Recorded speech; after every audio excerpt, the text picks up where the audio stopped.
Saya punya seorang kakak perempuan, dia bilang ingin minta cerai pada suaminya dikarenakan suaminya seorang pemakai obat terlarang. Semoga Allah kasih hidayah. Dan saat ini suami beliau sedang ditahan di lembaga permasyarakatan dikarenakan melakukan tindak penipuan.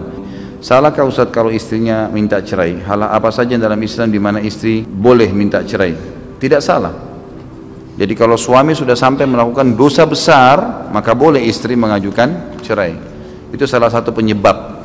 Jadi ada beberapa penyebab. Yang pertama karena adanya pelanggaran. Yang pertama itu adalah kekufuran, murtad dari agama, kufuran. Maka itu perbuatan syirik. Itu semuanya sudah boleh dia minta cerai. Yang kedua, semua dosa besar yang dilakukan dan dia tidak mau taubat, berzinahlah, gitu kan? Jelas hadis Bukhari yang pernah saya jelaskan di mana seorang laki-laki pernah mengatakan, ya Rasulullah, sesungguhnya istri saya tidak menolak jamaah laki-laki lain. Lalu kata Nabi SAW, ceraikan. Dia bilang, tapi ya Rasulullah, saya mencintainya. Kata Nabi, tahan dan pendakwai kalau begitu. Tapi di sini opsi pertama adalah ceraikan. Artinya di sini kalau memang dia buat maksiat dosa besar, ya sudah, gitu kan? Kalau dia tidak mau taubat, ya kalau kita aja taubat dia masih mau, ya itu tetap opsi pilihan. Tapi wanita boleh di sini mengajukan karena masalah ini, gitu kan?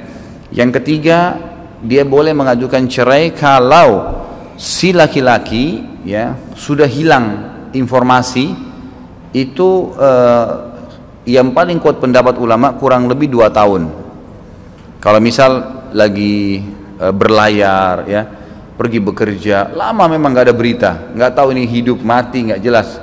Kalau sampai 2 tahun dia tidak ada informasi, maka perempuan sudah punya hak secara hukum Islam untuk mengajukan cerai. Yang selanjutnya, yang keempat adalah tidak mendapatkan haknya. Tidak mendapatkan hak. Memang dia tidak dapat, ada hak-hak wanita, perlindungan, pendidikan, nafkah, ya kan, kebutuhan biologis, itu semua adalah hak. Maka dia boleh ajukan. Yang terakhir adalah ulama nambahkan dengan kalau dia sudah tidak bisa lagi bertahan dikarenakan tidak ada lagi rasa suka yang bisa dipupuk, gitu.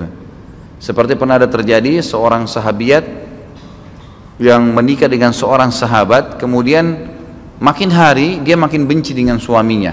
Tidak ada indikasi sihir, tidak ada indikasi apa. Karena dengan masuk Islam, kemudian banyak sahabat-sahabat yang baik-baik, gitu kan. Kemudian juga banyak laki-laki yang melebihi kelebihan fisik yang banyak, maka dia pun merasa terganggu. Maka dia sempat mengatakan, ya Rasulullah, saya selalu merasa kalau melihat suami saya malah benci. Saya merasa kadang-kadang tidak bisa melayani dia. Bagaimana nih ya Rasulullah?